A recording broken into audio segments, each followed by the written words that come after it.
Halo teman-teman, jumpa lagi bersama Asiri, alur singkat cerita film. Film yang dibahas kali ini berjudul Castaway yang dirilis pada tahun 2001.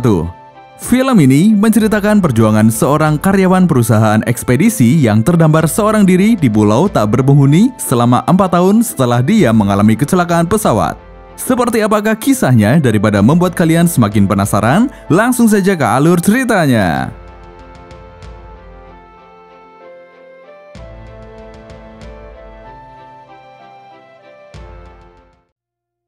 Pada awal film, diperlihatkan sebuah truk ekspedisi FedEx atau Federal Express yang lalu lalang untuk mengambil paket. Sementara itu, salah satu pengawasnya yang bernama Chuck Nolan sedang melakukan pembinaan bagi para karyawan FedEx yang ada di Rusia. Dia menekankan pada karyawan FedEx tentang pentingnya efektivitas waktu pada perusahaan pengiriman. Untuk itu, dia mengajak para karyawan untuk memperhatikan waktu kritis dalam hal pengiriman barang.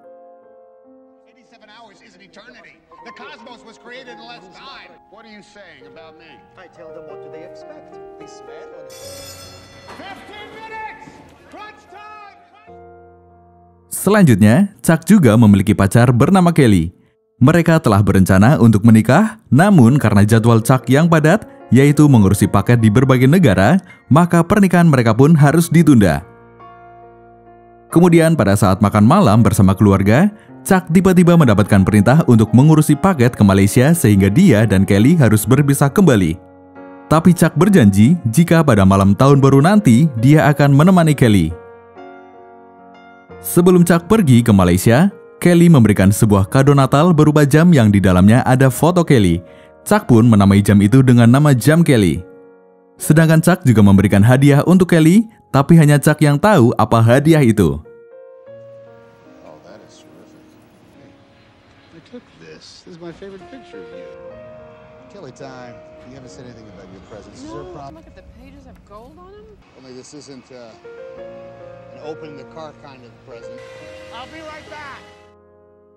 Di pesawat, Chuck memegang jam tersebut sembari memandang foto Kelly.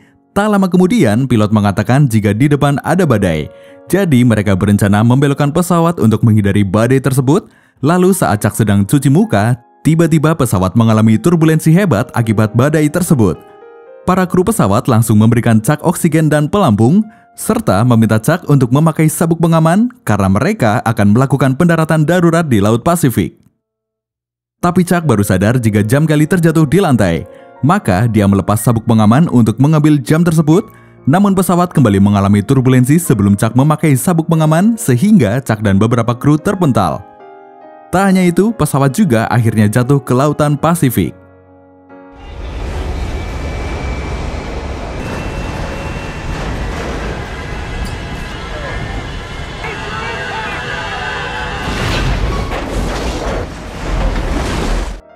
Chuck berusaha menyelamatkan diri dengan membuka pelampung, tapi saat sampai di permukaan, mesin pesawat tiba-tiba meledak. Maka Chuck kembali terpental ke dalam air. Beruntungnya, Chuck berhasil selamat dari ledakan itu. Kemudian Chuck terombang-ambing di Lautan Pasifik di tengah badai yang ganas seorang diri.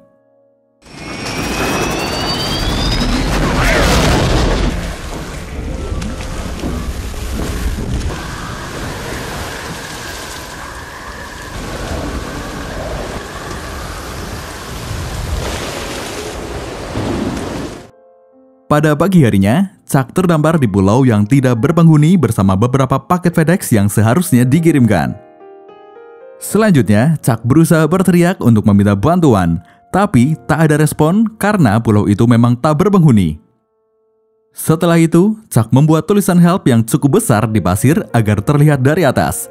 Namun hingga menjelang malam, belum ada tanda-tanda bantuan datang. Pada keesokan harinya, Chuck terbangun dan melihat tulisan help yang dia buat mulai terhapus oleh ombak. Akhirnya, dia kembali membuat tulisan help dengan batang kayu, lalu dia juga mengumpulkan paket-paket FedEx yang ikut terdampar bersamanya karena besar harapan Chuck untuk bisa diselamatkan. Karena sudah 1 hari tidak minum, Chuck pun merasa kehausan. Beruntungnya ada buah kelapa yang jatuh di dekatnya.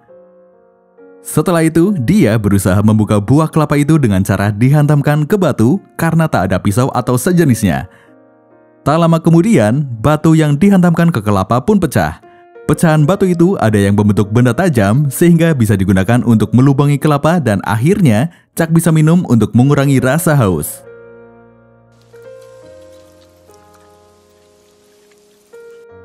Setelah itu, dia mencoba berjalan untuk mencari bantuan. Lalu dia menemukan sebuah gua. Dia berharap menemukan orang yang dapat membantunya. Namun tetap tak ada respon dari dalam gua itu. Kemudian kaki Chuck juga mengalami banyak goresan luka karena tidak memakai alas kaki saat berjalan di terumbu karang. Lalu dia memotong celananya untuk dia gunakan sebagai alas kaki. Lalu dia kembali berusaha mencari bantuan dengan cara naik ke atas bukit. Setelah sampai di atas bukit, Chuck tetap tidak menemukan tanda-tanda manusia atau hal-hal yang dapat dimintai bantuan. Tak lama kemudian, Chuck melihat seongkok benda putih yang hanyut terbawa arus. Dengan cepat, Chuck langsung menghampiri benda tersebut dengan harapan dapat membantunya keluar dari pulau itu. Setelah didekati, ternyata benda itu adalah mayat kopilot pesawat FedEx. Akhirnya, Chuck mengambil mayat tersebut untuk dimakamkan. Sebelum dimasukkan ke liang lahat, Chuck mengambil beberapa barang milik kopilot seperti sepatu dan senter untuk digunakan.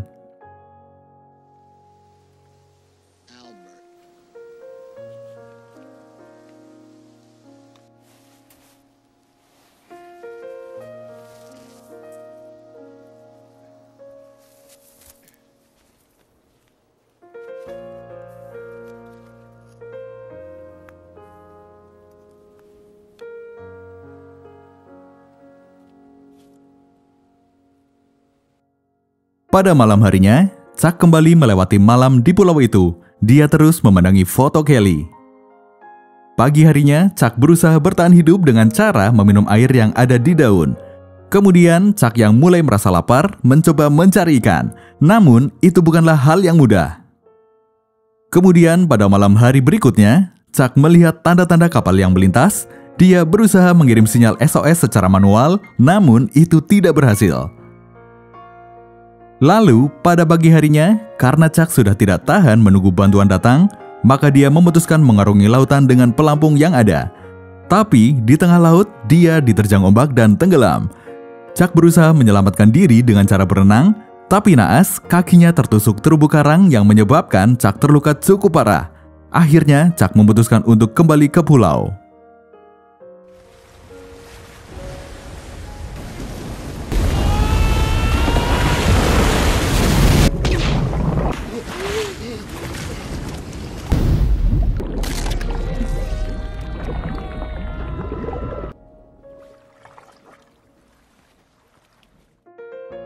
Pada malam harinya, badai pun kembali datang di pulau itu. Karena dia hanya memiliki pelampung untuk berteduh, maka memutuskan berlindung di gua yang kemarin dia temukan. Selanjutnya, pada suatu pagi, Chuck mencoba membuka paket-paket FedEx yang ada di dekatnya dengan harapan dapat menemukan makanan atau barang-barang untuk bertahan hidup. Namun, yang dia temukan tidak seperti yang diharapkan. Paket-paket itu antara lain berisi gaun, sepatu ice skating, bola voli, dan lain sebagainya. Hal tersebut, Chuck memanfaatkan besi yang ada di sepatu ice skating untuk membuka buah kelapa dan membuat tombak untuk menangkap ikan. Selain itu, dia juga memanfaatkan gaun untuk dijadikan sebagai jaring dan setelah itu, Chuck akhirnya berhasil mendapatkan kepiting, tapi itu masih mentah dan Chuck harus memasaknya.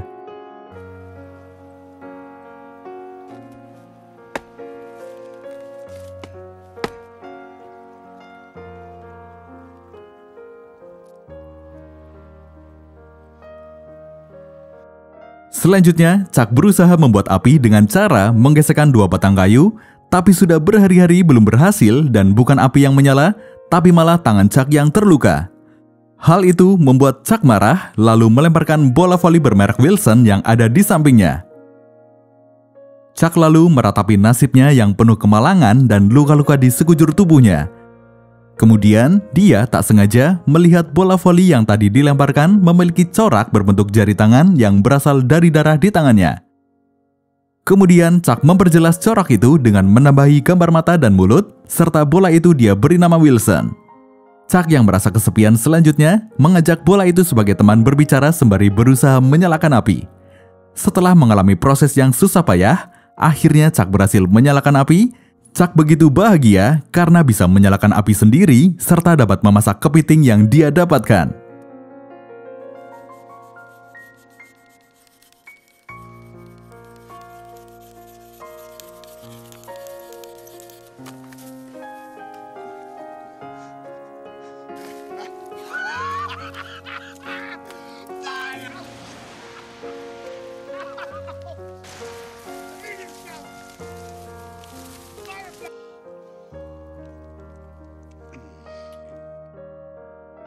Setelah itu, Chuck kembali mengajak Wilson berbicara. Dia menceritakan awal mula terdampar di pulau itu dan dia juga membuat semacam hipotesis kemungkinan dia dapat ditemukan atau tidak. Tapi karena pesawatnya telah keluar jalur cukup jauh tanpa konfirmasi pada ATC, sehingga kemungkinan dia ditemukan adalah sangatlah kecil. Pada malam berikutnya, Chuck kembali berbincang dengan Wilson. Tapi tiba-tiba sakit giginya kembali kambuh. Hal itu karena Chuck beberapa kali menunda untuk mencabut gigi berlubangnya pada dokter gigi langganannya. Karena sudah tidak tahan dengan sakit gigi tersebut, maka Chuck mencoba mencabut gigi itu sendiri dengan besi yang ada pada sepatu ice skating. Tindakan itu membuat sakit gigi Chuck sembuh walaupun dia harus pingsan. Tak terasa 4 tahun Chuck telah tinggal di pulau tersebut. Kini kondisi badan Chuck sudah berubah 180 derajat. Dia juga telah mahir dalam bertahan hidup di alam bebas. Pada suatu ketika, Chuck menemukan bagian dari pesawat yang terbuat dari bahan ringan. Kemudian Chuck terpikir karena bahan yang ringan tersebut maka bisa digunakan untuk berlayar. Chuck pun selanjutnya menebang banyak pohon untuk dirangkai menjadi sampan agar bisa berlayar mengarungi Samudra Pasifik. Chuck dengan susah payah membangun sampan tersebut, dia sampai harus naik ke atas bukit untuk mengambil tali. Di sini baru diketahui jika Chuck dulu sempat ingin bunuh diri karena frustasi di pulau itu, namun hal itu tak jadi dia lakukan.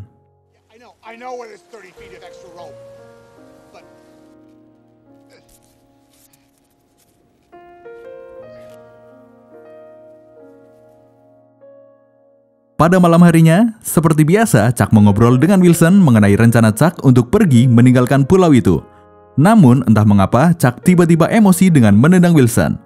Tapi tak lama kemudian, Chuck sadar dan kembali mencari Wilson karena dia tak mau kehilangan Wilson. Setelah rakit itu jadi, Chuck memberanikan diri untuk berlayar mengarungi Samudra Pasifik. Sebelum pergi, dia sempatkan untuk menulis prasasti di batu sebagai tanda dia pernah tinggal di pulau itu selama 4 tahun. Ketika sudah mulai berlayar, Chuck kembali memandangi pulau itu dengan tatapan yang nanar, seolah dia berat meninggalkan pulau itu karena selama 4 tahun tinggal di pulau itu. Lalu ketika telah sampai di tengah laut, sampan yang dia naiki diterjang oleh ombak yang tinggi. Untungnya, Chuck berhasil mengarungi ombak tersebut. Selain itu, dalam pelayarannya, Chuck juga sempat bertemu dengan ikan paus, tapi tak ada kontak apapun di antara keduanya.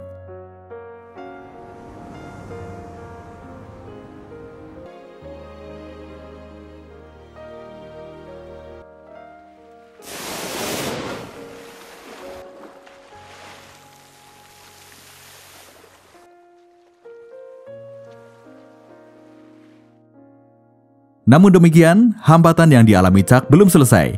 Chuck kembali bertemu dengan badai yang cukup besar. Beruntungnya, Chuck berhasil selamat meski sampan mengalami kerusakan. Pada suatu pagi, Chuck baru tersadar jika dia kehilangan Wilson.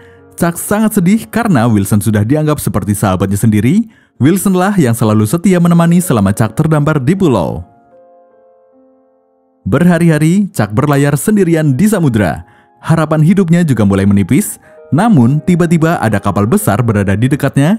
Chuck mencoba melambaikan tangan untuk meminta pertolongan. Dia juga sudah tidak mampu berteriak karena kehabisan tenaga. Tapi beruntungnya, kru kapal besar itu melihat dan menyelamatkan Chuck.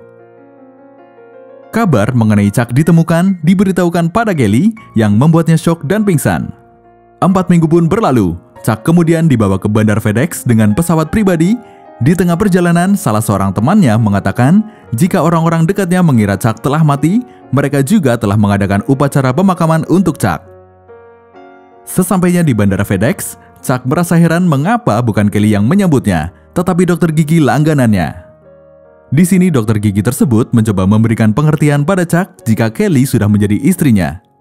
Dokter itu juga mengatakan jika Kelly sangat kehilangan atas kepergian Chuck, namun kini dia telah berhasil move on dan telah menikah. Sementara itu, semua orang yang ada di bandara terlihat sangat bahagia menyambut kedatangan Chuck. Tapi, di sisi lain, Chuck malah terlihat sebaliknya. Dia merasa asing dengan dunia modern yang telah lama dia tinggalkan. Dia merasa aneh ketika melihat makanan yang melimpah dan menyalakan api dengan begitu mudah.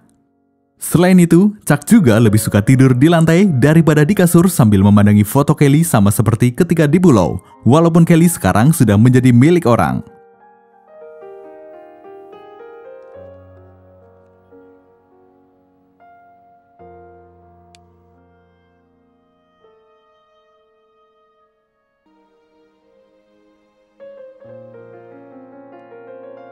Pada suatu malam, Chuck mendatangi rumah Kelly untuk mengembalikan jam pemberiannya 4 tahun silam.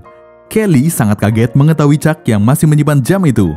Kelly kemudian mengatakan pada Chuck tentang penantiannya selama bertahun-tahun semenjak kepergian Chuck. Kelly masih berharap Chuck bisa kembali, namun orang-orang dekatnya selalu menasihati agar Kelly merelakan kepergian Chuck.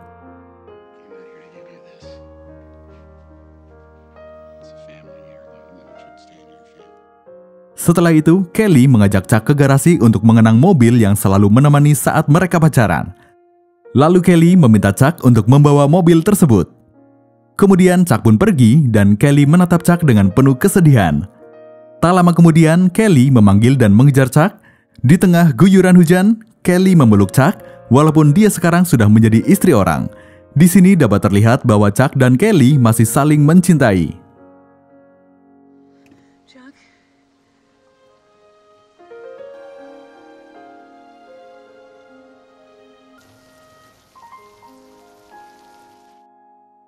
Selanjutnya, Chuck curhat pada temannya tentang apa yang dia sedang rasakan. Chuck mengatakan jika saat ini rasanya sama seperti ketika awal dia terdampar di pulau. Dia merasa asing, sendiri, dan takut. Selain itu, dia juga harus merelakan kehilangan Kelly untuk kedua kalinya. Yang pertama, ketika dia terdampar di pulau, Chuck merasa sangat kecil harapannya untuk bertemu Kelly kembali.